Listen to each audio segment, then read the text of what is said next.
Sí, hola, buenas tardes a todo el mundo. Good afternoon, bon après-midi, tout le monde. Es para mí un placer iniciar esta colaboración entre la Fundación La Caixa, el Club de Roma y particularmente la Oficina de Barcelona y el Instituto Europeo del Mediterráneo.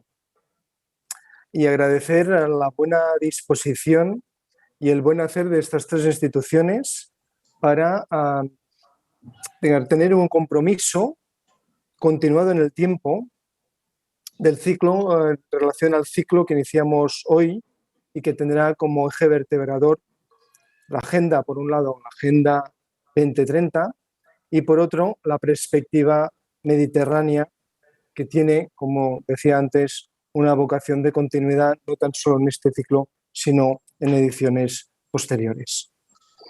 Desde el Instituto Europeo del Mediterráneo, que es un think tank especializado en relaciones euromediterráneas y que está muy comprometido con lo que es el desarrollo y la cooperación entre las dos riberas del Mediterráneo, consideramos que la implementación de estos objetivos de desarrollo sostenible es una oportunidad única, primero para hacer frente a los retos comunes que tenemos tanto en Europa como en el Mediterráneo, sur y este, no tan solo medioambientales como se abordarán en este primer ciclo, sino también en los otros objetivos que están previstos en la agenda.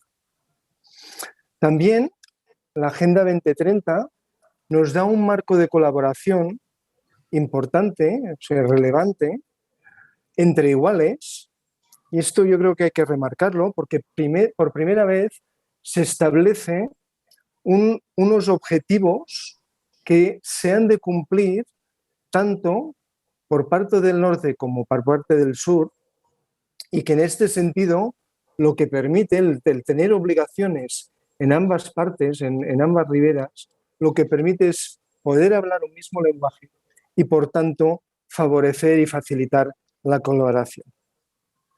Bueno, habida cuenta de que existe un cierto retraso en lo que es la implementación de la Agenda 2030 en el Mediterráneo, yo creo que es especialmente pertinente promover este tipo de debates, no tan solo para sensibilizar de la necesidad de estos instrumentos, sino también para impulsar su desarrollo. Bueno, para iniciar este debate contamos hoy con Jaume Malanaspa, que es el presidente de la oficina de Barcelona del Club de Roma. Jaume, tienes la palabra. Muy bien, muchas gracias. Buenas tardes, bonjour, good afternoon, sawa khair. Estoy encantado de participar en esta ceremonia inaugural del ciclo organizado conjuntamente entre el Instituto Europeo del Mediterráneo, Fundación La Caixa y Club de Roma, y en particular con la presencia de Josep Ferrer, director general del IEMED, y con la presencia especial y estelar, casi diría, de Sandrine Dixon de Clef, copresidenta del Club de Roma, a la que saludo con toda efusividad. Y gracias también a los participantes en la sesión, de ambas orillas, la ponente, el moderador, el discussant. Todos tenemos claro en el enfoque de esta jornada que o nos salvamos todos solidariamente y aplicando conjuntamente la Agenda 2030 a la que se refería Josep Ferrer, o no nos salvaremos. Y eso, hablándoles con toda franqueza, el que no nos salvemos me resulta relativamente relevante en la medida que posiblemente no llegue a tiempo de ver el desastre, pero no es irrelevante para mis hijos y para mis nietos. Me parece muy importante el tener constancia, el tener la convicción de la necesidad de trabajar conjuntamente y en pie de igualdad, como decía Josep hace un momento.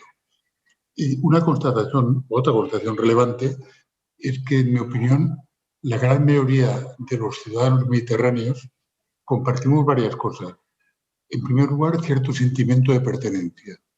Para muchos mediterráneos, la identidad mediterránea es una de nuestras identidades, forma parte del conjunto de nuestras identidades. En segundo lugar, compartimos una rica historia, no siempre pacífica, ni en tiempos remotos, ni tampoco, desgraciadamente, en la actualidad. O sea, basta con pensar y pensar con incredulidad en que en nuestro Mediterráneo están muriendo niños en Israel y en Palestina en estos días, cosa que realmente no es nada coherente con la historia de civilización, de las grandes religiones, etcétera, de nuestra rica historia mediterránea. Compartimos también, en parte por esto, los anhelos de paz y de progreso.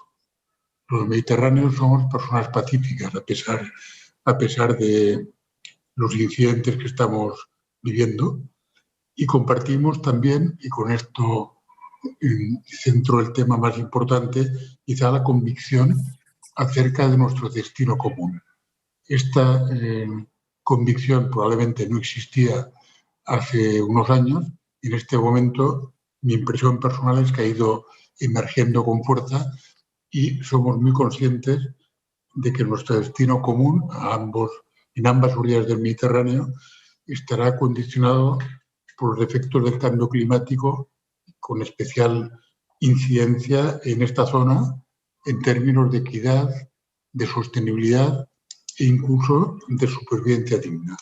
Por eso es tan importante, me felicito mucho por ello, que llevemos a cabo iniciativas como la que hoy y como la del ciclo que hoy estrenamos. Entonces, permítanme, para acabar, saludar a todas las personas que nos están siguiendo telemáticamente y particularmente y afectuosamente a nuestra otra copresidenta de Club de Roma, Manfel Rancel.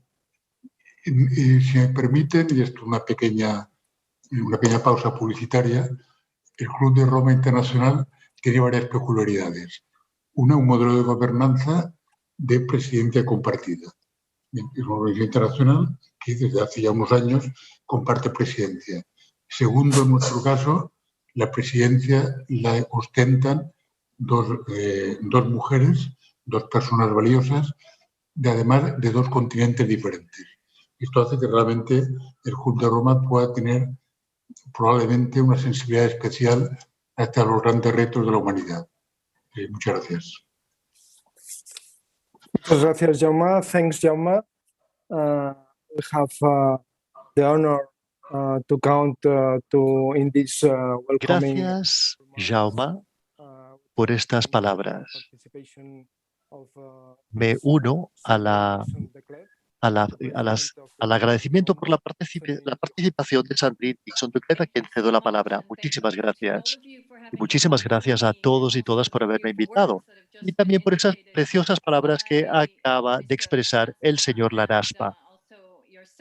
Y también por ti mismo, señor Ferré, en relación a estas palabras inaugurales. Esta conferencia y este intercambio llega en un momento crucial. Tenéis toda la razón. El Club de Roma tiene la presidencia en las manos de dos mujeres, una mujer en Europa y la otra en África. Dos continentes que están testimoniando el impacto y también la necesidad de trabajar conjuntamente en esta emergencia planetaria. La cuenca mediterránea está entre estos dos continentes y forma parte inherente hasta cierto punto de ambos continentes. Y la región mediterránea también es una región, tal y como ha indicado el señor Laraspa anteriormente, nos enseña la importancia del impacto de la desertificación, el impacto del cambio climático y de la migración. Estamos viendo en estos momentos lo que está ocurriendo en Ceuta en términos de los inmigrantes que están cruzando la frontera. Esto continuará. Vendrán a través de la región mediterránea hasta Europa. También sabemos que, tal y como se ha indicado anteriormente, si no trabajamos de la mano conjuntamente ahora que nos enfrentamos a esta emergencia planetaria, no sobreviviremos.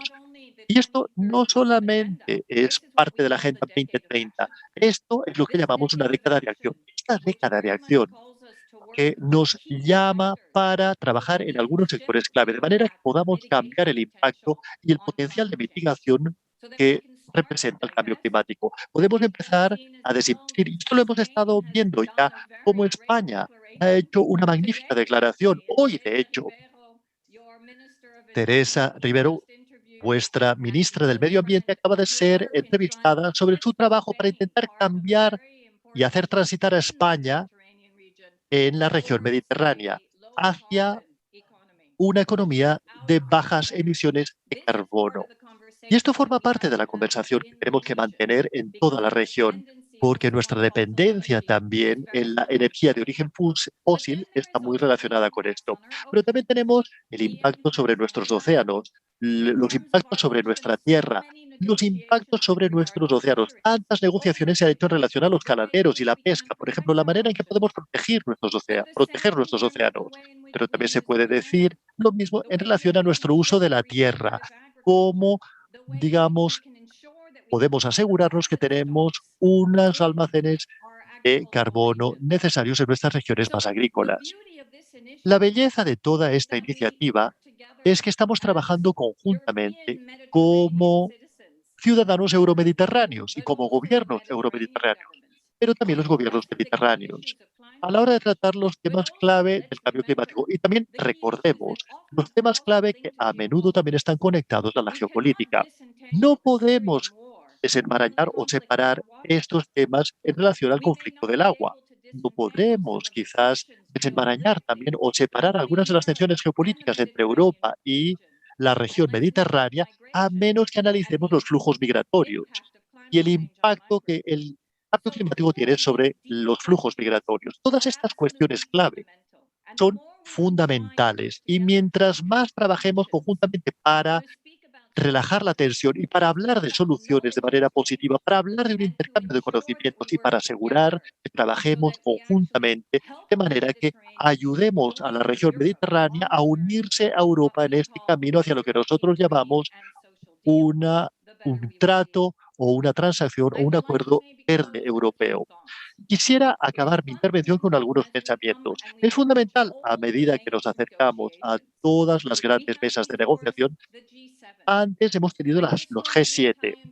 Acabo de hablar con la presidencia italiana de los G20 y las declaraciones que los ministros de Economía y Finanzas harán en relación a, digamos, a los préstamos y los cambios en relación a la deuda soberana en todo el mundo y traer a más personas y más países en este itinerario. También lo que llamamos el COP de biodiversidad y el COP26, que se concentrará en el cambio climático.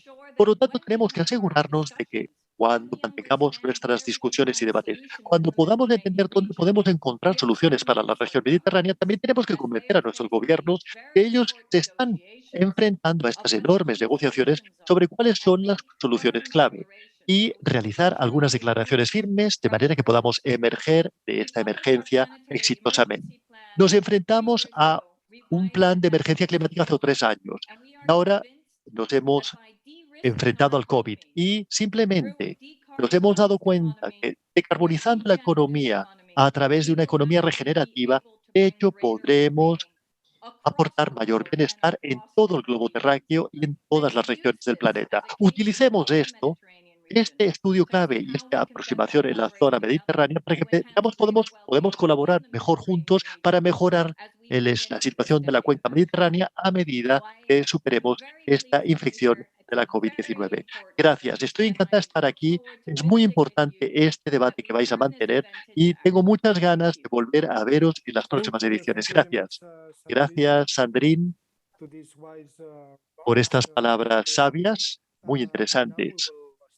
Y ahora vamos a empezar con el diálogo mismo, que será moderado por el señor Arnau Queralt, director del Consejo Asesor del Desarrollo Sostenible de Cataluña. Arnau, tienes la palabra. Yo quisiera empezar agradeciendo al IEMET, al Club de Roma y a la Fundación La Caixa por haberme invitado a moderar este debate sobre el cambio climático y medioambiental en el Mediterráneo. Vamos a presentar la situación más actualizada de este tema. El cambio climático, como todos sabemos, es una de las emergencias más graves a las que se enfrenta una región de este planeta.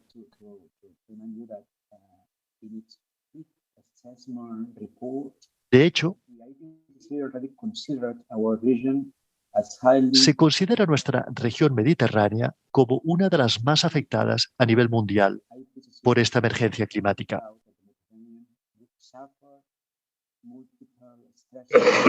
Existen toda una serie de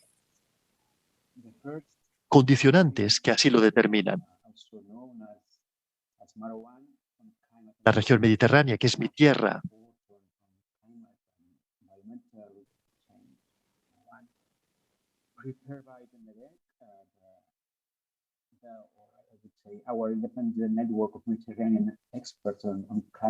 y los expertos independientes así lo indican, se está viendo afectada mucho más rápidamente que el resto de las regiones mundiales.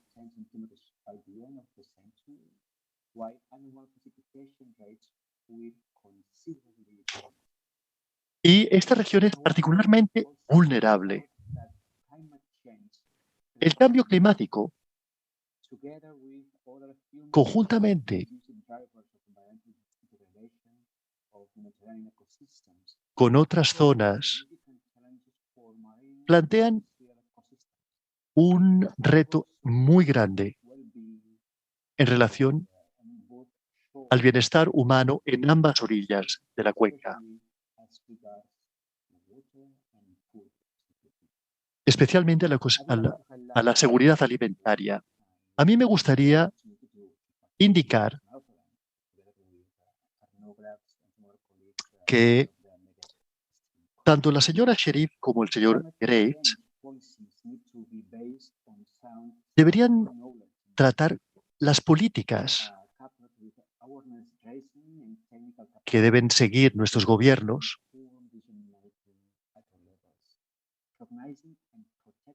para poder proteger y mitigar los efectos de esta crisis. Existe un mensaje básico proveniente del Mediterráneo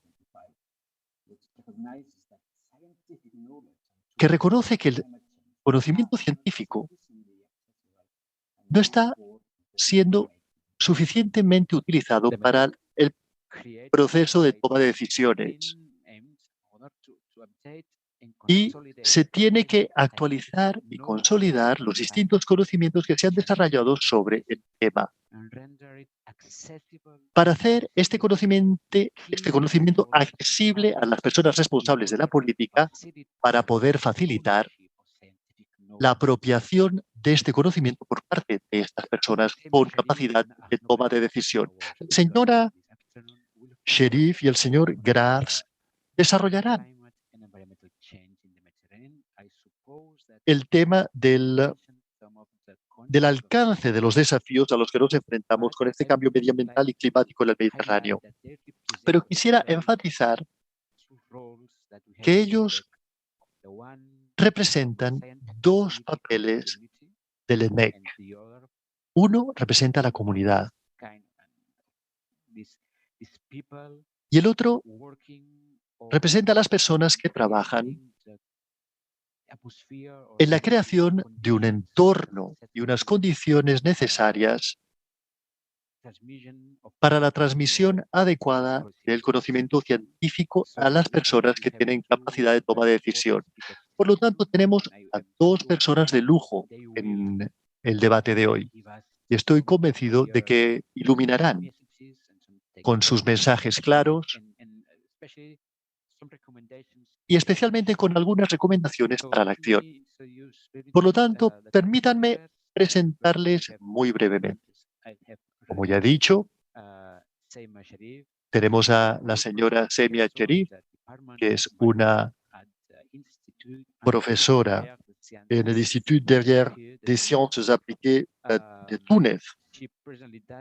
Actualmente realiza investigación en las ciencias atmosféricas, cambio climático y utiliza sistemas analíticos y modelaje e inteligencia artificial. Forma parte del MEDE. Y ella recibió el premio de la investigación científica sobre el medio ambiente en el año 2019 y otros premios de gran prestigio también en lo que se refiere a la utilización sostenible en el año 2020. Y Arnaud Grave es asesor climático senior para la acción climática y energética de la Unión para el Mediterráneo. Recibió su titulación de ingeniería de l'École nationale des travaux publics de l'État en Francia. Tiene mucha experiencia en política pública. Entre 2012 y 2017 fue el director del CEMA en Francia y también ha trabajado en la Embajada Francesa de Moscú, etcétera, etcétera. O sea, que tiene una experiencia muy amplia y consolidada. Estoy convencido de que ambos presentarán y proporcionarán una visión fundamental de lo que está ocurriendo en la cuenca mediterránea. Dicho esto, tienen ustedes la palabra. Gracias. Muchísimas gracias.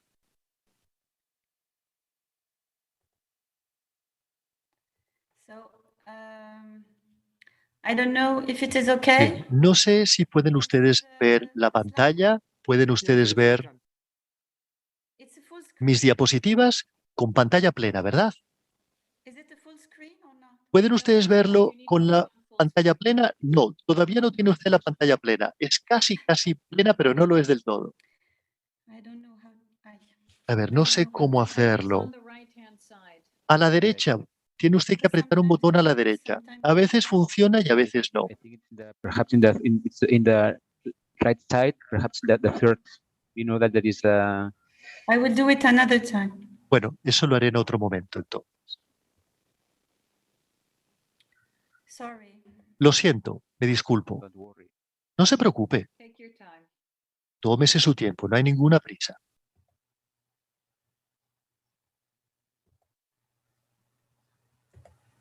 Okay, I think it's okay now. Muy bien, ahora sí, ¿verdad? Sí, perfecto. So, Pues bien, good afternoon, buenas everyone. tardes a todas y a todos. Bonjour. Assalamu alaikum. Soy Hola, Salam buenas Aleikum. tardes. So, first of all, I have to Para thank empezar, quisiera everybody that agradecer a invited me, todos some los que han pensado en mí, Europeans, of Mediterranean, el Instituto Europeo de la Mediterránea, del Mediterráneo, el Club de Roma y la Fundación La Caixa, a este Med Dialogue, I will talk, a este diálogo about the mediterráneo. state of Hoy les hablaré sobre of the el camino climate and environmental change in the Mediterranean. Of hacia course, un I can't Mediterráneo más talk about resiliente all the y el problems cambio and issues climático of y environmental medioambiental change, because en there el are Mediterráneo. thousands. So I Son choose tantos los to desafíos speak y me about concentraré, the por lo tanto, specificity of the en la Mediterranean especificidad and del specifically Mediterráneo y the main especialmente issues. los principales retos a los que se enfrenta nuestra región. ¿Cuáles son las especificidades principales del Mediterráneo? Primero, es un punto candente mundial en relación a la biodiversidad. Tenemos entre 15.000 y 25.000 especies de flora, de las cuales el 60% son endémicas. Una tercera parte de la fauna mediterránea también es endémica. También es un punto candente mundial para el cambio climático, donde la temperatura en el Mediterráneo está aumentando más que en otras regiones del globo terráqueo. Desgraciadamente, también es un punto candente mundial en lo que se refiere a la contaminación del plástico en el agua marina. De hecho, en nuestro mar Mediterráneo tenemos muchísimo plástico. Tenemos una especie en los océanos, una especie de continente lleno de plástico. Tanto plástico se ha vertido que constituye casi un grupo de, digamos, un conjunto de plástico de las dimensiones de un continente. Y hay algún tipo de artículo de plástico por metro cuadrado. Y somos, digamos, el continente donde tenemos una escasez de agua importantísima. Este es el último punto. Y es el último punto, pero no por ello el menos importante. Y es un tema muy mediterráneo. Como ya he mencionado, el Mediterráneo es conocido por su escasez de agua. Es la región del mundo con más escasez de agua, especialmente la orilla sur del Mediterráneo. Hablaremos, para empezar, del cambio climático y hablemos de lo que ya ha ocurrido en nuestra breve historia de calentamiento. Si analizamos esta curva, la curva azul representa la cuenca mediterránea y la verde representa el planeta en general. Podemos ver que se produce un aumento en la temperatura a lo largo de los años, desde el comienzo de la época industrial. Después de la industrialización, la temperatura del aire ha aumentado muchísimo. Pero este fenómeno se puede percibir en todo el mundo, pero es especialmente acuciante en la región mediterránea después de los años 80 del siglo XX, donde observamos un aumento mucho más agudo, mucho mayor en la zona mediterránea, mucho mayor en un 20%. Por lo tanto, el calentamiento en nuestra región es mucho mayor que el calentamiento en el resto del planeta.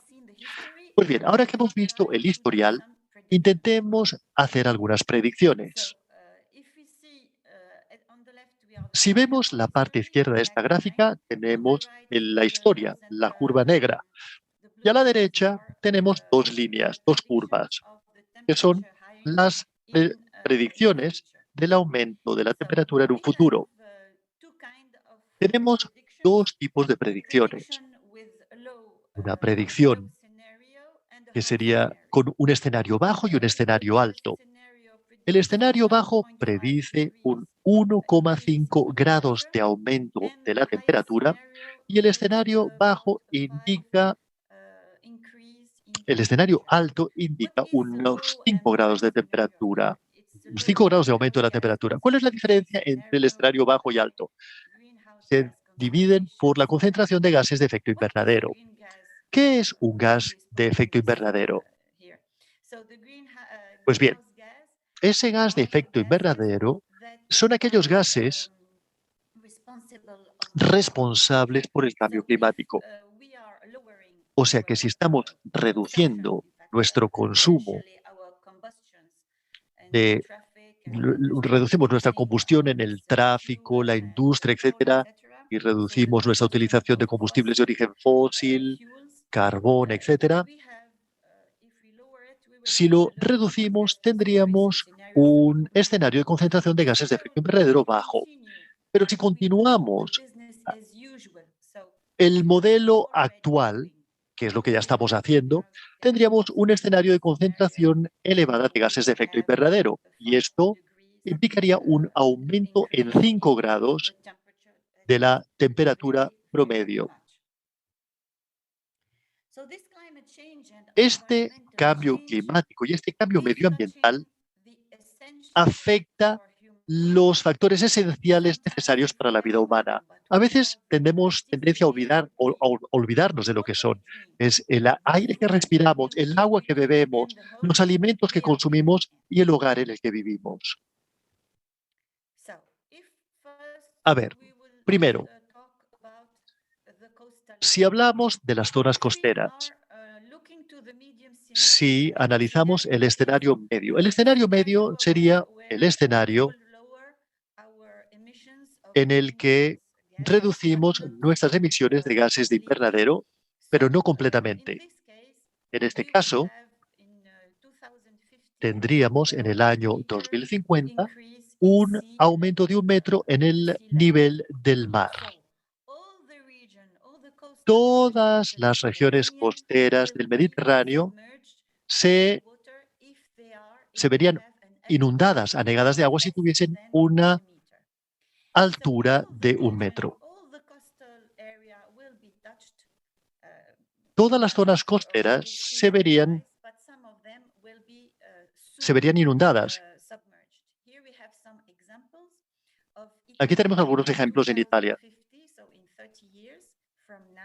Dentro de 30 años, veríamos que toda la zona alrededor de Venecia se vería anegada, también en Libia, la zona de Misrata, en Alejandría y por Said, en Egipto, y en algunas pequeñas islas que tienen una altura baja, como algunas de las islas pertenecientes a Túnez que se verían anegadas. Esto es importante saberlo. Esto simplemente es un marco referencial. Es una foto del año 2050, pero este fenómeno continuará y por lo tanto no es que esto permanecerá así, continuará y las regiones que incluso están más elevadas acabarán inundadas. Por supuesto, si no dejamos de contaminar con nuestra emisión de gases de efecto invernadero. Ahora tenemos que hablar de los recursos de agua. Si miramos esta imagen de todo el mundo, las regiones en azul son las regiones afortunadas que tienen mucha agua.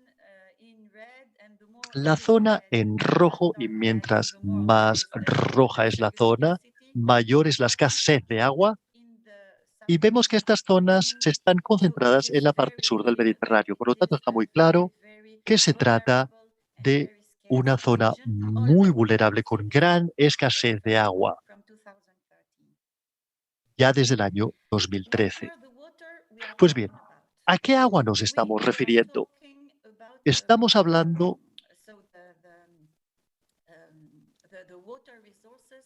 de los recursos, digamos, hidrológicos convencionales.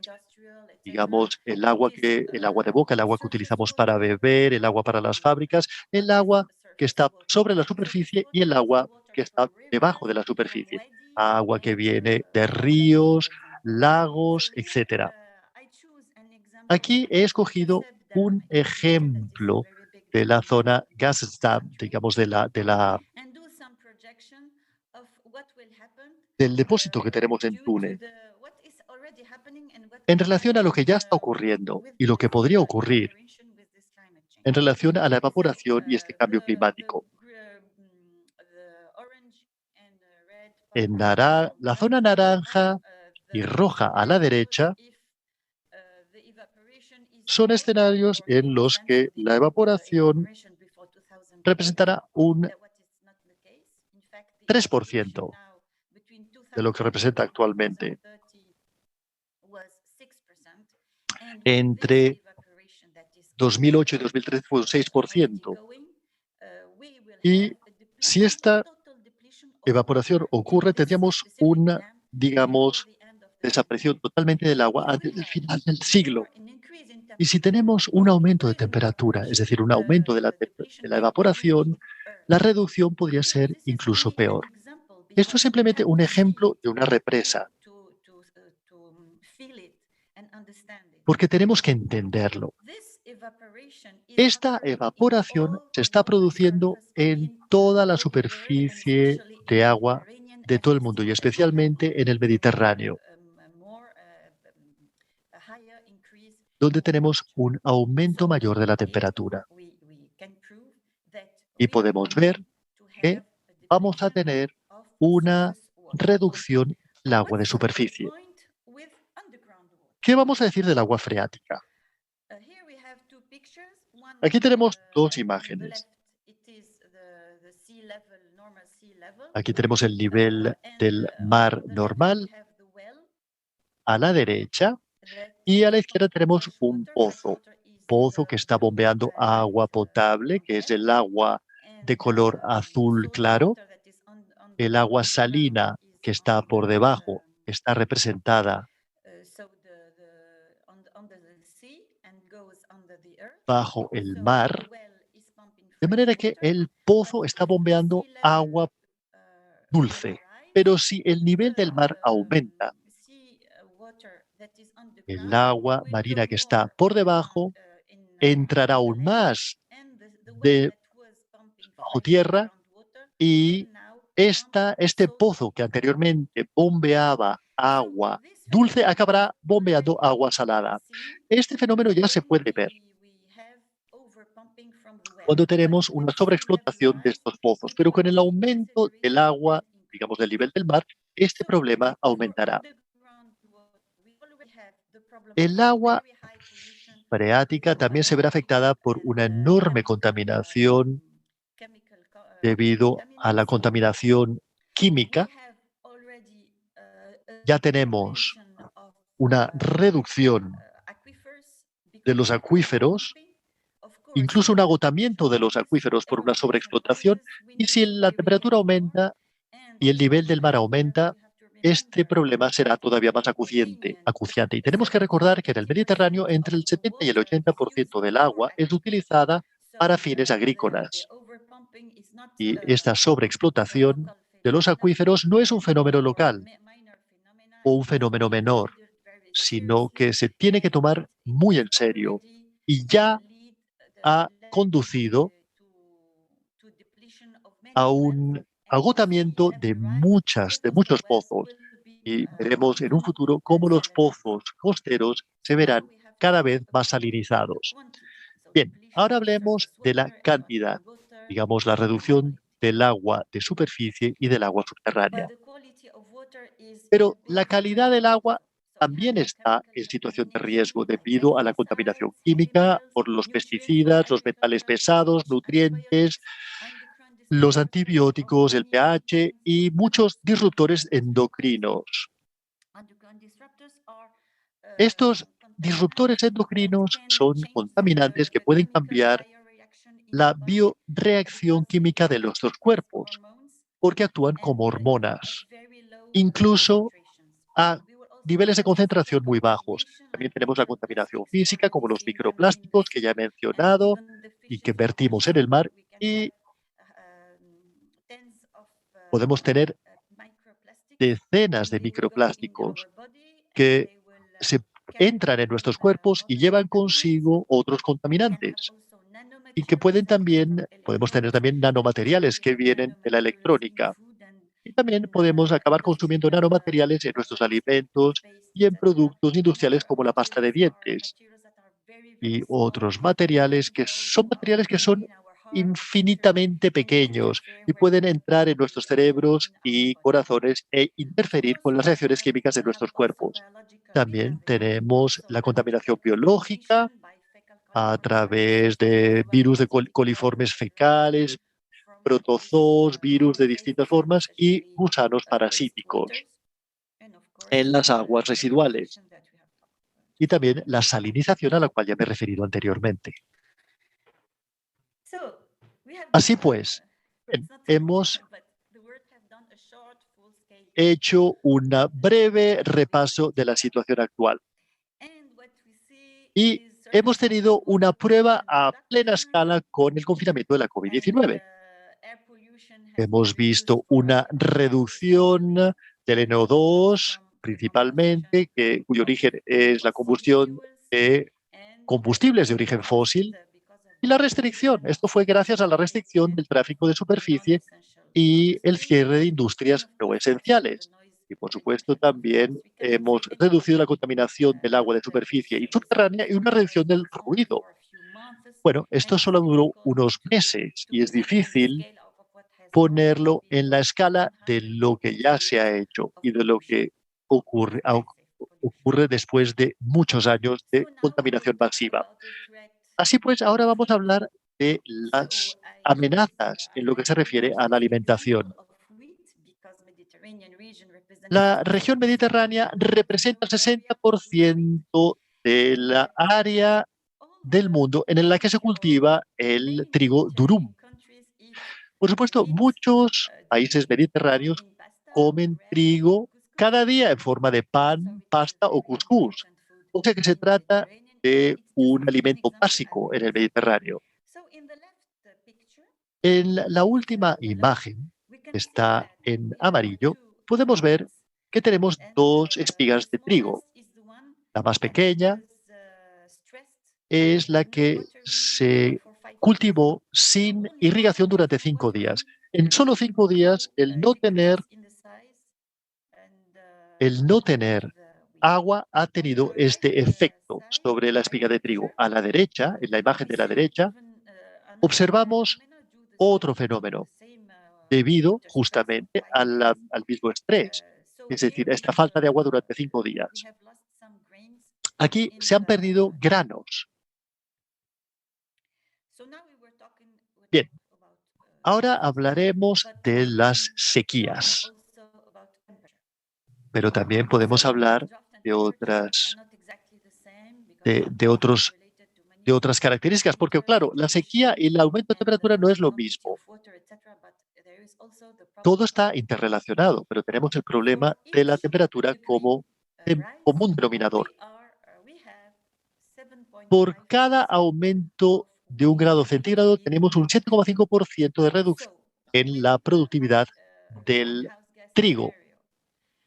En el escenario de los efectos del gas, los gases de efecto invernadero, vemos que podemos tener un aumento de temperatura de 5 grados y con esta predicción tendríamos un 37,5% de reducción en la, digamos, productividad de nuestros campos de trigo. Y esta reducción se añade a la escasez de agua, a la deficiencia de agua, que se verá reducida entre un 35 y un 75%, que la reducción del grano, el tamaño del grano, se verá reducida entre un 35 y un 75% debido a la deficiencia del agua. Temperaturas superiores a los 30 grados pueden causar una esterilidad completa del trigo. O sea, alcanzamos una esterilidad absoluta del trigo y no podríamos cosechar ni un grano de trigo. Actualmente este no es el caso, porque 30 grados solo se alcanza en el mes de mayo y la floración del trigo es en marzo o abril. Pero si aumentase la temperatura, tendríamos, digamos, en meses anteriores al mes de mayo, este tipo de temperaturas.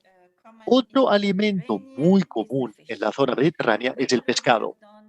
Ya hemos realizado, ¿cómo podría expresarlo? A ver, muchas cosas que son terribles. Hemos hecho muchas cosas terribles para nuestros mares, nuestros peces y nuestra vida marina y nuestros caladeros, nuestra fauna y nuestra flora. Entre 1950 y 2011, solo en 50 años, hemos perdido el 41% de los depredadores marinos principales y un 34% de las especies de peces. Solo en 50 años. Repito, en 23 años, desde el año 1994 hasta el año 2017, los caladeros totales mediterráneos se redujeron en un 28%. Esto significa, esta es la cantidad de peces que han sido pescados en el mar Mediterráneo. O sea que en 23 años hemos pescado un 28% menos en términos de cantidad de pescado conseguido. ¿Qué ocurrirá, pues, con el aumento de la temperatura? Un aumento de 1 grado centígrado en temperatura hace que el tamaño corporal de un pez se reduzca entre un 20 y un 30%. O sea, imaginémonos lo que ocurriría si el aumento de la temperatura es de 5 grados. Y si tuviésemos ese tipo de aumento, tendríamos una concentración de oxígeno muy baja y los peces no podrían vivir o se harían mucho más pequeños. Todos estos problemas, en lo que se refiere a la pesca, se producen por el calentamiento, la acidificación y también la sobreexplotación de los caladeros y también por los malos hábitos de pesca, la contaminación y especies invasivas. Y yo soy muy mediterránea. Y los peces, las especies invasoras, les encanta nuestro mar Mediterráneo por la misma razón que nos gusta a nosotros, porque es un mar tranquilo y cálido. ¿Qué ocurrirá? Pues alrededor del año 2050, y quiero recordaros que esto es tan solo dentro de 30 años, se puede producir una extinción local de hasta un 50% de los invertebrados marinos y de los peces que explotamos. Es decir, los peces que consumimos y los invertebrados marinos que consumimos pueden extinguirse completamente dentro de 50 años. Cambio climático, cambio medioambiental, constituyen ambos un factor esencial para nuestra vida humana. El agua que bebemos y con la que irrigamos, los alimentos que comemos o con los que alimentamos nuestros animales, el agua subterránea será salinizada.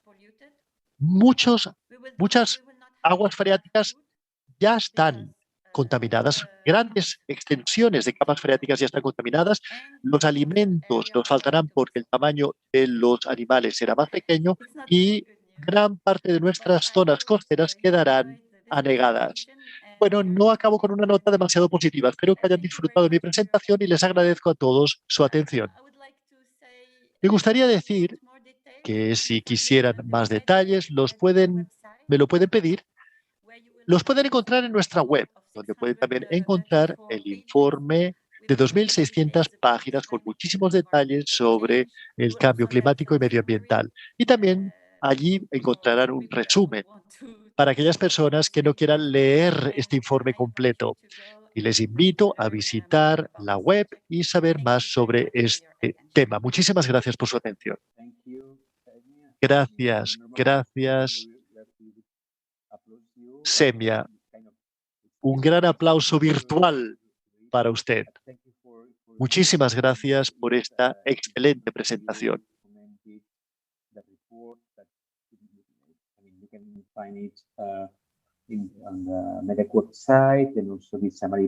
Nos ha usted hecho un resumen magnífico de los distintos efectos del cambio climático. Este informe será traducido al inglés, catalán y castellano. Y me uno a la invitación a que extendemos a todo el mundo para leerlo.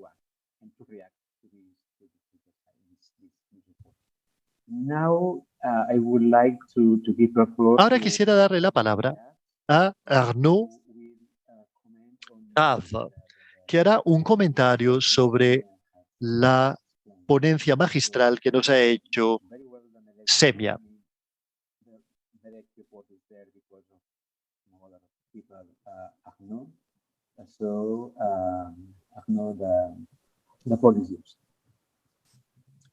Merci beaucoup. Bonsoir Arnaud. Good evening. Muchas gracias. Muchas gracias, compañeros. Gracias, profesora Semia, por esta excelente presentación. Efectivamente, la UPM ha apoyado a Almedec gracias a Arnaud y a otros partners, como el Plan de Acción Mediterráneo del Programa de las Naciones Unidas para el Medio Ambiente y su centro. Bueno, es muy importante. Ahora, para el UPM, la mejor, digamos que este informe y este resumen es una perspectiva fundamental para la región, para poder responder a los retos que, gracias a este informe, están perfectamente documentados, identificados y expuestos. Si me permiten hacer un paralelismo a nivel global, haría esta pregunta: ¿qué persona seria hoy en día cuestionaría los trabajos del GIEC en materia de clima o los del IPBES en materia de biodiversidad? Nadie los cuestionaría. La misma respuesta a este tipo de pregunta ya es una realidad con respecto a los trabajos del MEDEC en el Mediterráneo. Ahora son la referencia científica inevitable en nuestra cuenca en materia de cambio climático y de cambio que afecta a la biodiversidad y a los entornos naturales. Ya no podremos decir que no sabíamos cuáles eran los riesgos, porque la ciencia ha hablado, gracias también al MEDEC. Entonces, nuestro deber es escucharla, comprenderla, pero también contribuir a hacer que sus resultados se conozcan. Gracias a Arnaud y gracias al IEMET, de nuevo, por este evento.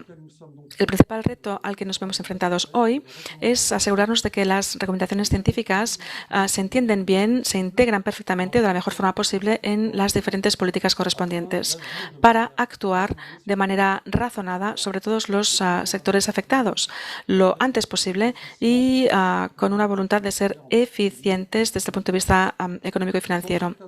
Sin duda, todavía queda un trabajo importante que hacer para que las recomendaciones científicas adecuadas se utilicen correctamente en las políticas para modificarlas, elaborarlas, construirlas, construir también nuevas políticas en materia de atenuación y de mitigación. Empezamos este trabajo a través de diferentes programas de uso en el ámbito climático para los sectores más sensibles ante el cambio climático.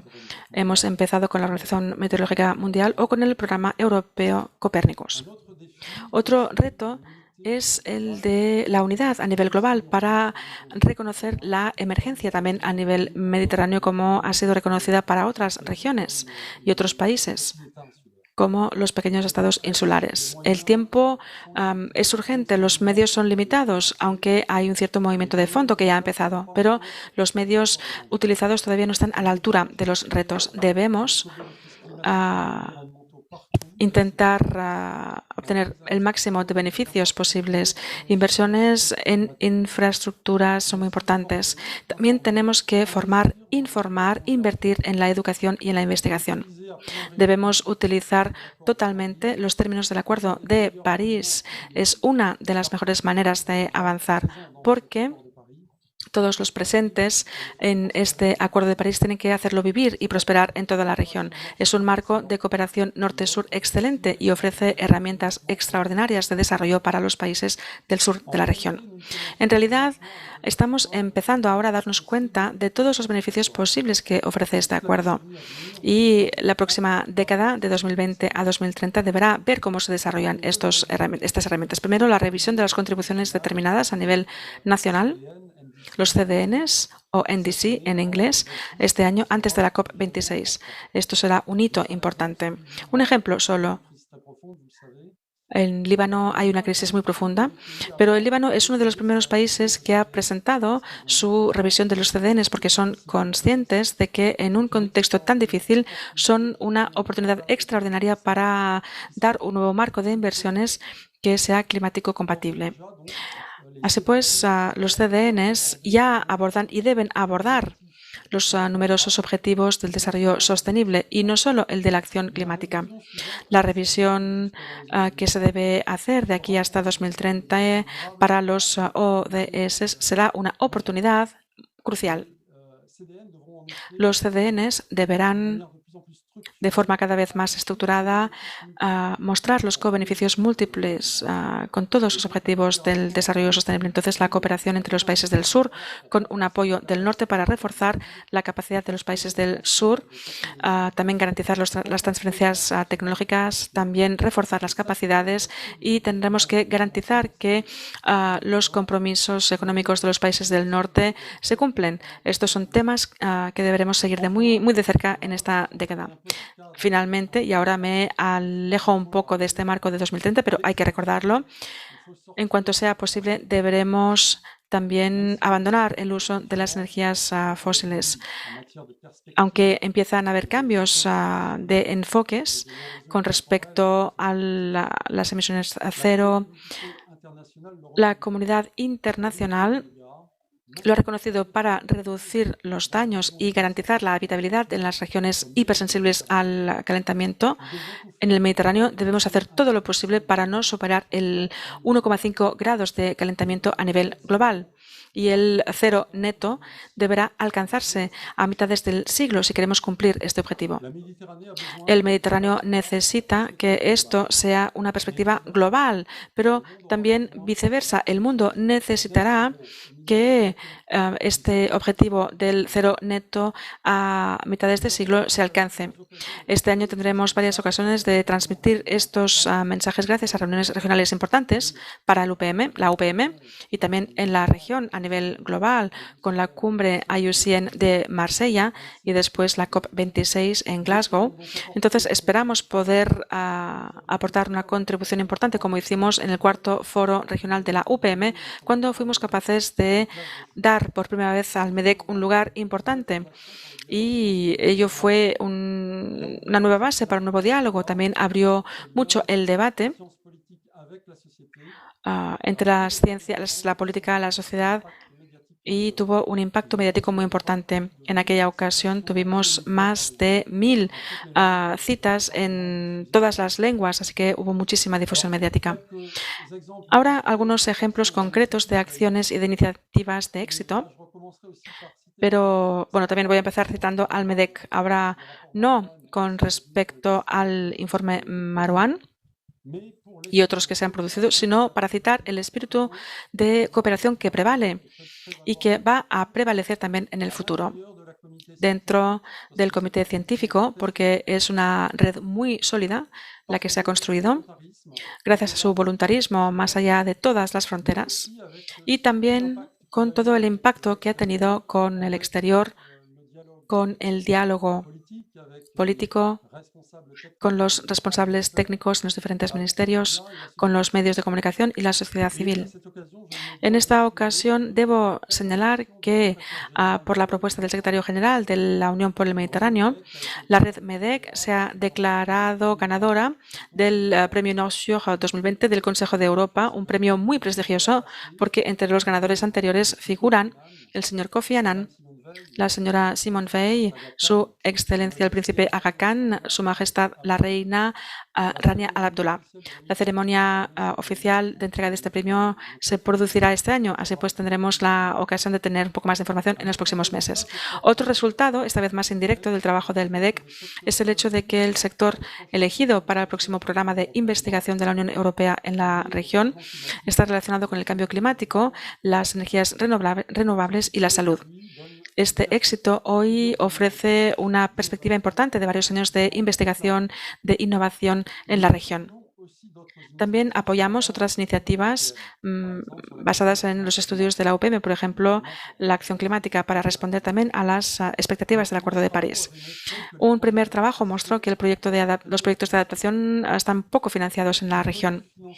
Hay poco de financiación procedente del Fondo Verde para el Clima.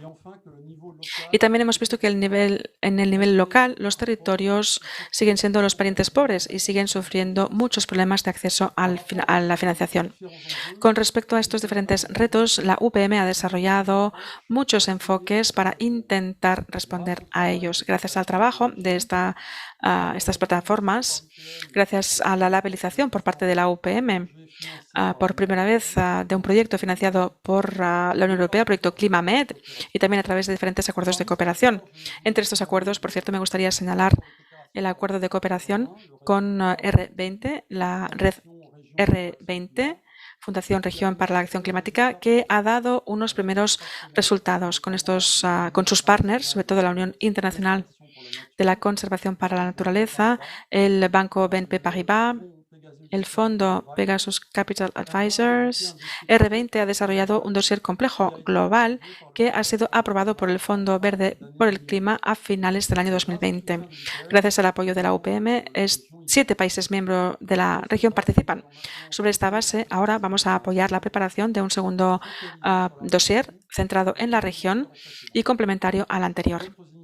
Otras iniciativas están en gestación y espero que se desarrollen durante esta década y espero que tendremos la ocasión de hablar de ellos más adelante. Muchísimas gracias por su atención. Gracias, Arnaud. Me gustaría destacar también que el MEDEC ya ha empezado a producir un nuevo informe sobre los riesgos de las zonas costeras, otro sobre impacto climático y servicios ecosistémicos y un tercero sobre las migraciones y los conflictos sociales y políticos, perdón. Disculpen, pero el sonido de Arnau es deficiente. Ahora se están eligiendo a los autores. ¿Es así? Sí, correcto. De hecho, hemos renovado el acuerdo de cooperación con el Plan Azul, Centre d'Action Regional de UNEDMAP, y el apoyo financiero para la asistencia técnica con la Secretaría de MEDEC se está montando, efectivamente, y estos trabajos van a iniciarse muy pronto. El MEDEC es una plataforma completamente independiente que cuenta con el apoyo de la UPM, de UNEDMAP y también el Principado de Mónaco, el Ministerio para la Transición Ecológica francés. Es decir, que es una estructura compleja y muy interesante. Muy bien. Ya tenemos algunas preguntas que voy a formular a nuestros ponentes. Josep Canals, Secretary General of the Cities, and he says... Tenemos un comentario de Josep Canals que dice: hay que concienciar al público con algunos ejemplos específicos.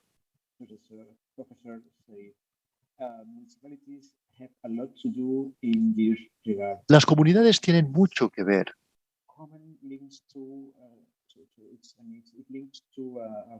Con todo esto. Y esto se remite y se conecta específicamente a las la situación poblaciones del sur del Mediterráneo. Del Mediterráneo son conscientes de las consecuencias del cambio climático. El reto climático es una prioridad en un país como Turquía. ¿Me ha escuchado bien? Voy a responder en francés. Sí, adelante, porque tenemos traducción. Bien, de hecho, solo puedo dar mi opinión. No creo que la población sea consciente de la gravedad. Evidentemente, la gente nota el cambio climático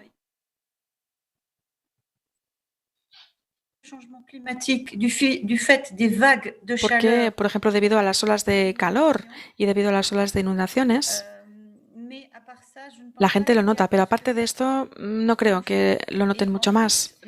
Y además, hay algunas acciones locales que se realizan en algunos países, pero no se escucha hablar de ellas. Realmente son muy menores.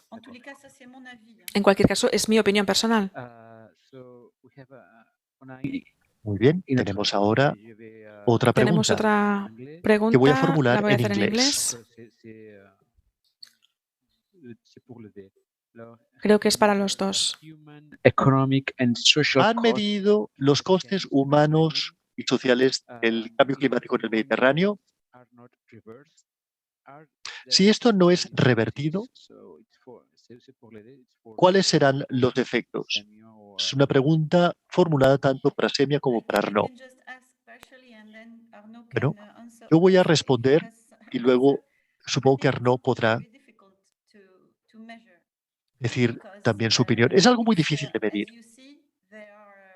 Como podemos observar, existen centenares, miles de parámetros.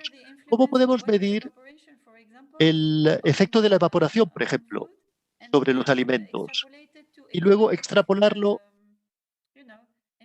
a efectos económicos y en el bienestar de las personas? Es algo sumamente complejo y yo creo que no se ha hecho porque en el informe MEDEC era muy difícil obtener este tipo de información. Y yo creo que no se puede hacer. Se puede hacer solo para algunos puntos específicos. ¿Cuál es la influencia de este fenómeno específico sobre la economía, etcétera? No. Sí, creo que podemos hacer referencia a algunos estudios a nivel global que existen, no son de la región, pero a nivel global, como por ejemplo el pilotado por Stern, y que en sus conclusiones muestra que la inacción climática cuesta mucho más cara que las inversiones favorables al clima que se pueden hacer. Y cuanto más se retrasen las inversiones en las políticas de atenuación climática y de adaptación climática, pues más altos serán estos costes de la inacción e incluso serán insoportables para diferentes sectores económicos y para diferentes poblaciones. Algunos ejemplos recientes en la región. Creo que Francia se ha visto afectada por los desajustes climáticos. Han tenido heladas de forma muy precoz y los agricultores no estaban asegurados contra este tipo de riesgos. Entonces el impacto económico ha sido enorme. Es solo un pequeño ejemplo, pero evidentemente podríamos encontrar muchísimos más. Sobre el tema de las corporaciones territoriales, antes he citado el ejemplo de Climamed. Me gustaría precisar que se trata de un proyecto que moviliza a un centenar de ciudades en 8 países del sur de la región. Efectivamente, todavía no hay suficiente comunicación, es decir, que no comunicamos lo suficiente todavía cuando hacemos este tipo de ejercicios, incluso el de hoy, ¿verdad? Pero evidentemente hay un trabajo de formación, de educación y de información que hay que hacer en todos los medios y en todos los niveles. Exacto, está claro.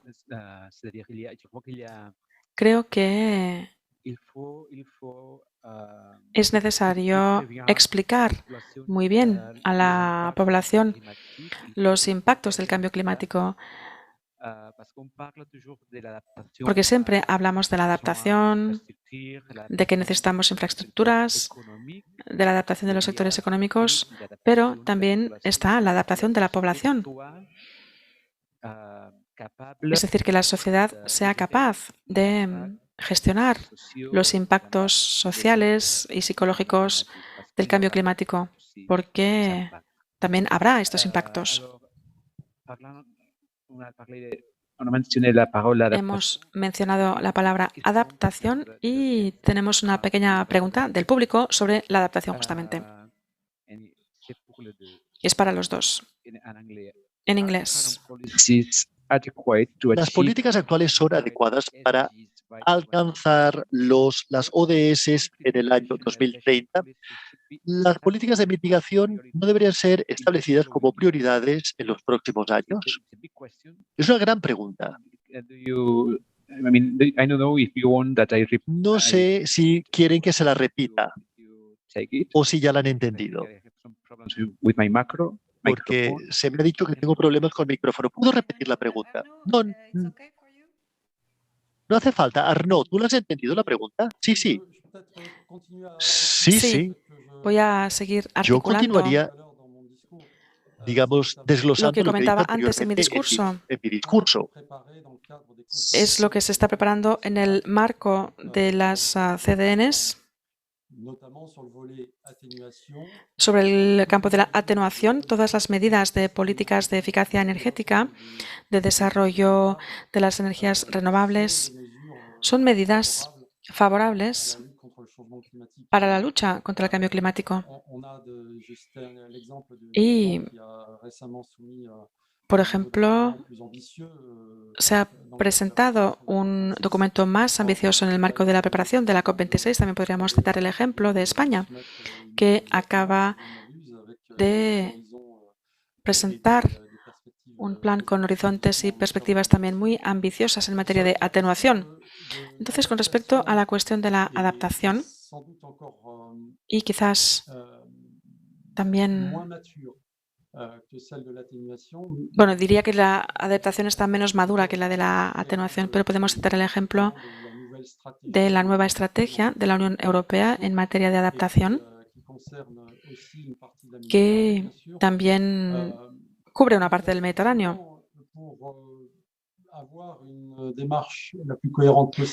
Para tener el enfoque más coherente posible en nuestra cuenca, también hemos propuesto que en las instancias científicas de consulta que se vinculen con la estrategia de adaptación, hemos propuesto pues que el MEDEC tenga un lugar dentro de esta instancia para que los trabajos de la Unión Europea también puedan ser beneficiosos para los países del sur y a la inversa, que también la Unión Europea pueda beneficiarse de la experiencia de los países del sur en materia de gestión razonable del agua y de los impactos de las olas de calor, etc. Bien, Semia, ¿quiere añadir algo? No, yo soy científica, la política no es lo mío. No, pero estamos aquí y los científicos también tienen que hablar con los políticos y los que toman las decisiones. Así es como debemos funcionar, porque si no... Sí, pero yo creo que esto depende mucho de los países. Depende mucho. Y lo que es muy importante, de hecho aquí, y lo digo como científica justamente, es que tenemos que adaptarnos. Porque nosotros hoy, bueno, el ser humano cree que ha logrado dominar la naturaleza, que ha logrado dominar lo que le rodea, cuando no es cierto en absoluto. Nosotros estamos hechos de bacterias, de virus, de microorganismos. De esto estamos hechos y debemos adaptarnos a ello. Y lo mismo en el caso del cambio climático. Nosotros hemos hecho las cosas mal. Entonces ahora tenemos que intentar corregirlo. No por la fuerza, sino con un enfoque múltiple. Y esto es muy importante porque no vamos a encontrar una solución. No existe una solución. Hemos hecho miles de cosas, miles de contaminaciones. No vamos a poder resolver todo esto con una única acción. Es absolutamente imposible. Primero, hace falta una cooperación entre el norte y el sur. Esto es completamente imprescindible, no solo para una transferencia de tecnología y este tipo de cosas, sino que hace falta acuerdos reales, políticos, porque es realmente un problema político, porque una vez que la decisión política se ha tomado, en mi opinión, vamos a poder desbloquear muchas cosas, porque algunos problemas, tanto a nivel de las sociedades, como habéis comentado, es importante informar a las personas para que se den cuenta de lo que está pasando y para que las personas puedan actuar y aceptar las modificaciones y los cambios que vengan. Y después, a nivel político, es necesario que haya una auténtica voluntad para que las decisiones se tomen realmente. Porque si no tenemos ninguna otra opción, vamos a hacerlo. Y, insisto, son acciones de cooperación y también acciones múltiples.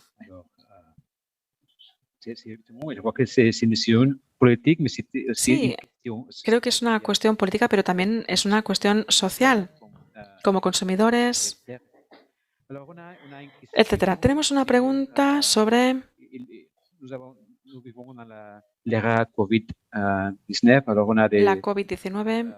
Estamos con esta pandemia y entonces, evidentemente, tenemos una pregunta sobre la COVID-19 y su relación con el cambio climático. La pregunta es para los dos, en inglés.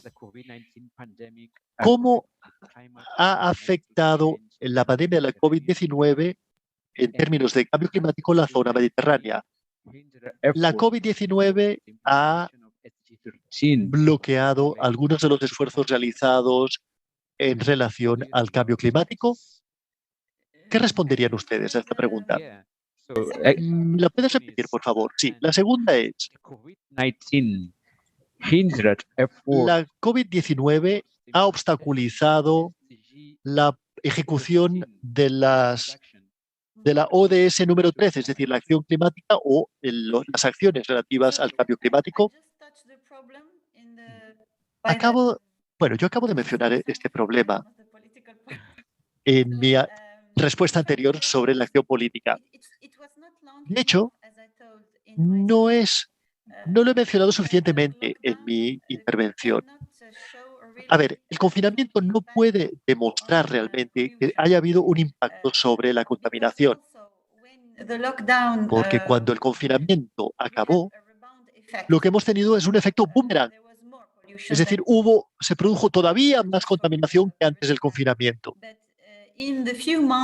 Pero en esos pocos meses de confinamiento, un confinamiento a nivel mundial, de hecho, se han realizado algunos estudios en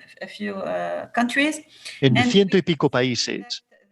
Y podemos observar que se ha producido una disminución de NO2 y NOx, que es un cierto tipo de contaminación. Ambos son contaminantes del aire.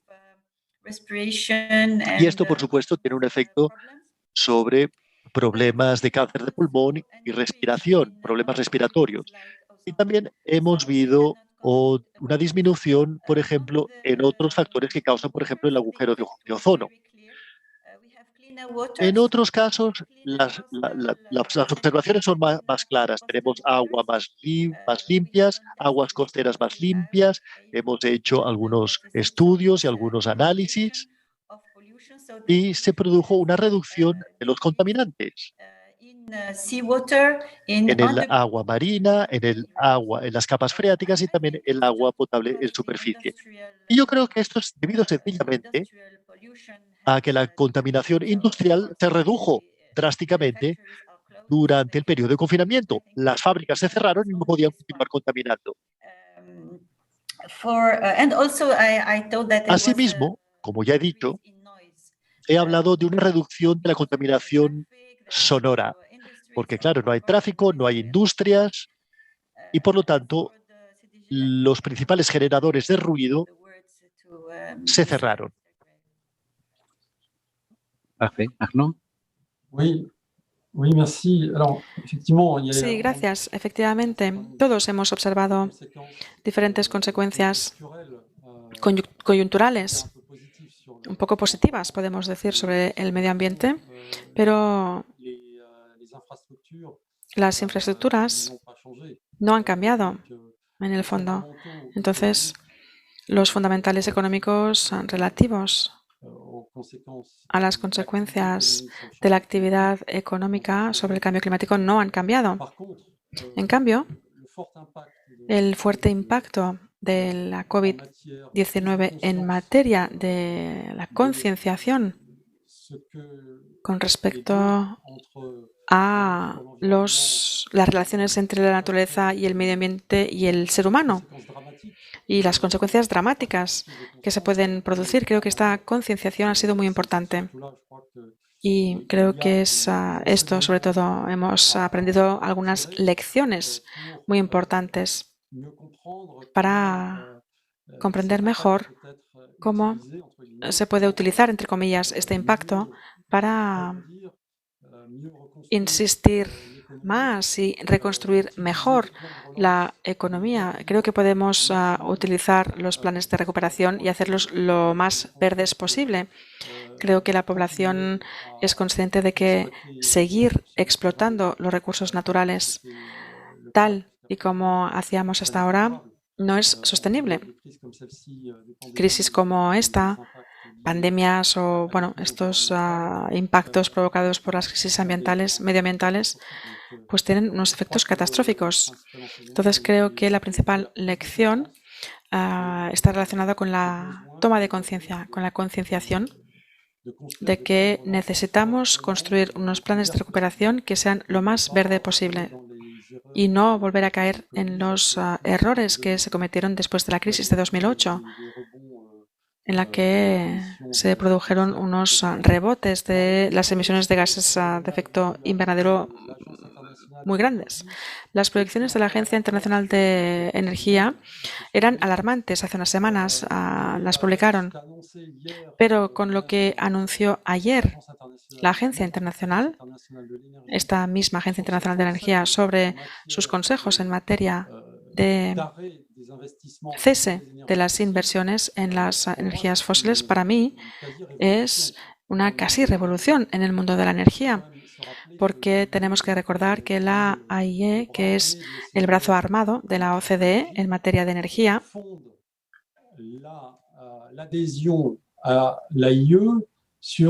basa la adhesión a la IAE sobre cuestiones de seguridad energética basadas sobre las reservas de petróleo. Es decir, que hay un cambio de paradigma enorme. a través de estos anuncios que hizo ayer la IAE, que muestra, por otra parte, que hay caminos posibles para llegar al net zero en 2050. Y esto a nivel global, a nivel de todos los países. Me gustaría comentar, por favor. Sí, efectivamente. Me gustaría hablar también de la concienciación con respecto al entorno vírico. Y es muy importante porque hay algo que los ecologistas, y hablo cuando digo ecologistas de los científicos ecologistas, es algo que dicen desde hace mucho tiempo. Dicen que cuando se destruye un hábitat natural, es decir, una zona salvaje, por así decir,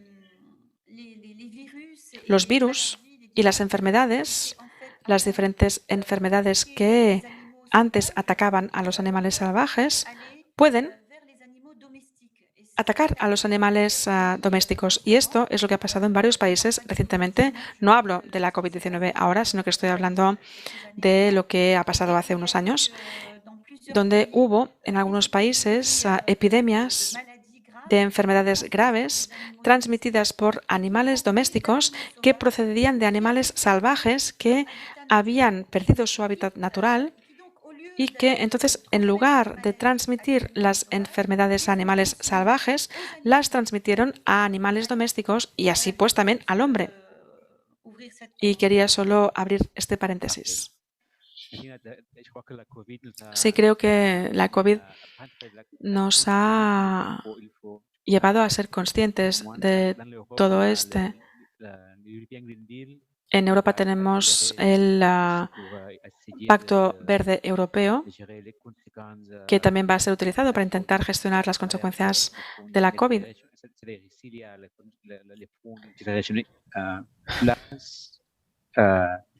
Green New Deal qui a été prouvé avant de la pandemia. Este Pacto Verde se aprobó antes de la pandemia, pero es un elemento importante. Y no sé si podríamos tener un Pacto Verde Mediterráneo, pero esto quizás sea tema para otra sesión. Creo que Arnaud ha mencionado el informe de la Agencia Internacional de Energía. Me gustaría recomendarlo a todo el mundo porque sus conclusiones son muy importantes, son muy potentes. Y cuando la Agencia Internacional de la Energía lanza mensajes de detener las inversiones en las energías fósiles, pues todo el mundo tiene que adaptarse. O todo el mundo tiene que intentar seguir el mensaje, o al menos leerlo. También tenemos una pregunta sobre el tema energético y va a ser la última pregunta, porque vamos a terminar en 7 minutos. Vamos a ser puntuales. Entonces, la pregunta en inglés es para Arnaud, pero Semia también puede contestar a ella. Dice: ¿existe un plan de acción para animar proyectos de energías renovables entre los miembros, proyectos de energía renovable entre los países que no pertenecen a la Unión Europea, pero que sí forman parte de la cuenca mediterránea? Arnaud.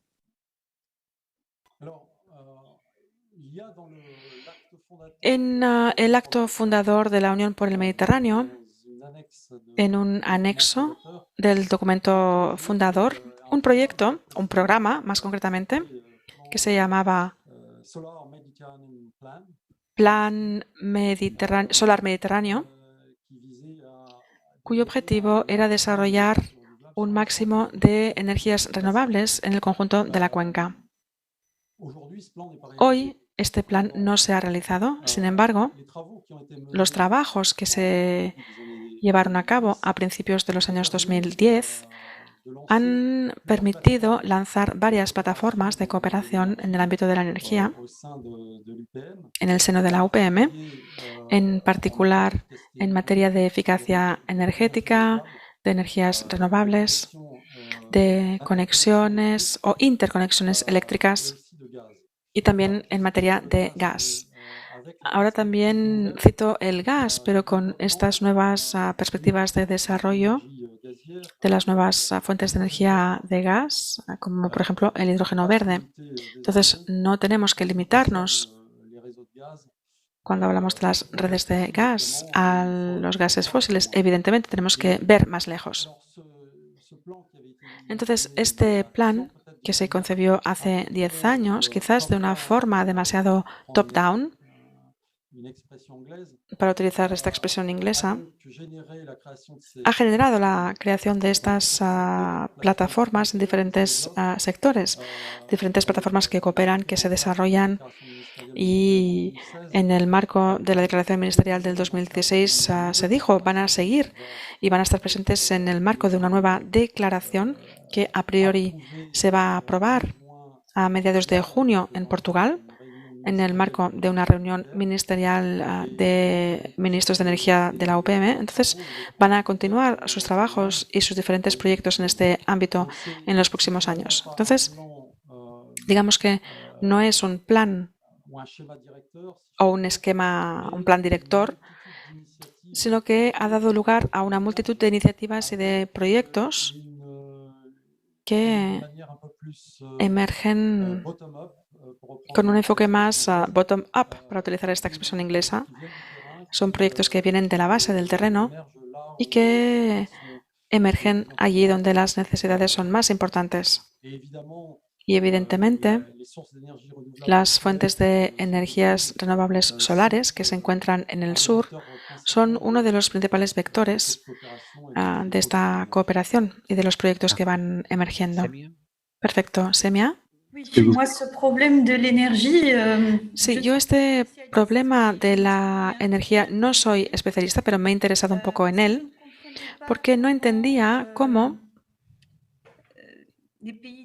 los países del sur no se han lanzado a esto de forma masiva, porque hace muchos años en Alemania, por ejemplo, Alemania nos ofreció un muy buen ejemplo de uso de las energías solares cuando no es uno de los países con más sol, precisamente. Pero en Túnez, por ejemplo, he visto el ejemplo. Ha habido muchos proyectos abortados, hay problemas. Digamos que creo que hacen falta estímulos, incentivos financieros, de reducción de impuestos, porque los paneles solares son muy caros. Entonces, yo creo que esto es lo básico, más que no haya la voluntad de instalar estos paneles. Creo que es más un problema de que faltan incentivos, es mi opinión, después de lo que he visto. Sí, un marco más favorable a las inversiones a todos los niveles, a los niveles de las empresas, evidentemente, pero también de los particulares. Exacto. Tanto a nivel de los particulares como de las empresas. Exactamente, sí. Me gustaría quizás concluir con este punto diciendo que hemos insistido bastante para que haya un cuarto informe en la próxima fase de desarrollo de la MEDEC que se dedique a las cuestiones de la atenuación y de la energía. Para volver al capítulo de energía de Marwan, que desgraciadamente quizás es el que va a envejecer más rápido, teniendo en cuenta la aceleración de la transición energética que se está produciendo desde hace un año y que se confirma con lo que la Agencia Internacional de la Energía anunció ayer. Sí, estoy de acuerdo contigo. Quizás es el capítulo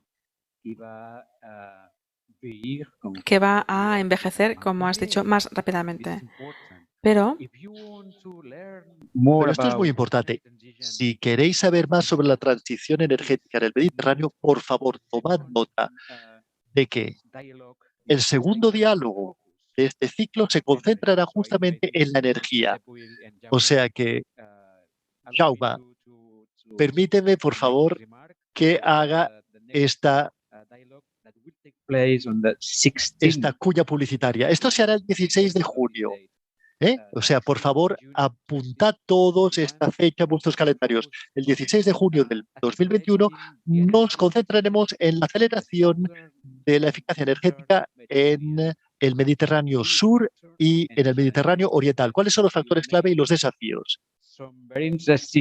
Considero que habéis hecho algunos comentarios muy importantes y todos hemos tomado buena nota de ellos. Es un tema fundamental, no solamente en la cuenca mediterránea sur y oriental, sino también en la orilla europea del Mediterráneo.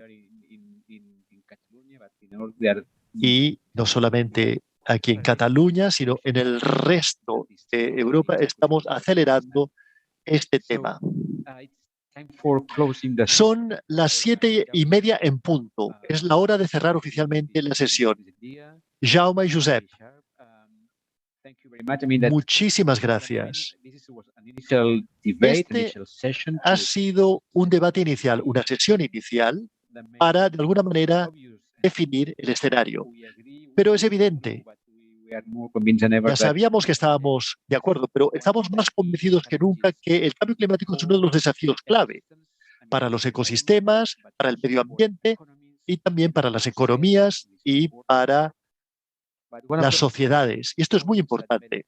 Pero uno de los puntos más importantes que el informe BEDEC enfatiza es que estamos experimentando el cambio climático, pero también un cambio medioambiental. Ambos están interconectados, pero no son lo mismo. No todo lo que ocurre en el Mediterráneo debería relacionarse al cambio climático. De alguna manera, la manera que tenemos de construir nuestras ciudades, la manera que tenemos de comportarnos como humanos, el impacto de nuestras actividades sobre el medio ambiente proporcionan una combinación de motores que afectan el clima y el medio ambiente en el Mediterráneo. Deberíamos sentirnos orgullosos de nuestra gente, de ver cómo hemos aprendido a adaptarnos a situaciones climáticas y medioambientales difíciles en tiempos históricos. El Mediterráneo, los pueblos mediterráneos se han adaptado desde hace siglos a condiciones muy severas o difíciles, históricamente hablando, y de esto nos deberíamos sentir orgullosos, porque nosotros ya conocíamos el cambio climático antes que otras regiones empezasen a hablar sobre el tema. Pero la cuestión es que ahora lo importante es que nos veremos gravemente afectados por el cambio climático. El cambio climático está aquí con sus tremendos costes, efectos y consecuencias climáticos y económicos. Y no queda tiempo que perder. Tenemos que actuar ya. Jaume me conoce muy bien, Josep me conoce muy bien. Y saben que cuando yo empiezo a hablar, soy peligroso, porque podría estar hablando hasta la medianoche. Y por eso voy a intentar ser lo más breve posible. Y diré muchísimas gracias. Gracias a la profesora Semia Sherif y al profesor Arnaud Graf por sus aportaciones. Han sido muy interesantes para el público. Y Jaume y Josep, gracias por habernos invitado a los tres. Estoy convencido de que tendremos ocasión de volvernos a ver en el segundo diálogo para aprender mucho sobre la energía. Gracias de nuevo. Merci, bonne soirée. Good evening, bon vespre y hasta la próxima. Buenas noches. Hasta la próxima, gracias.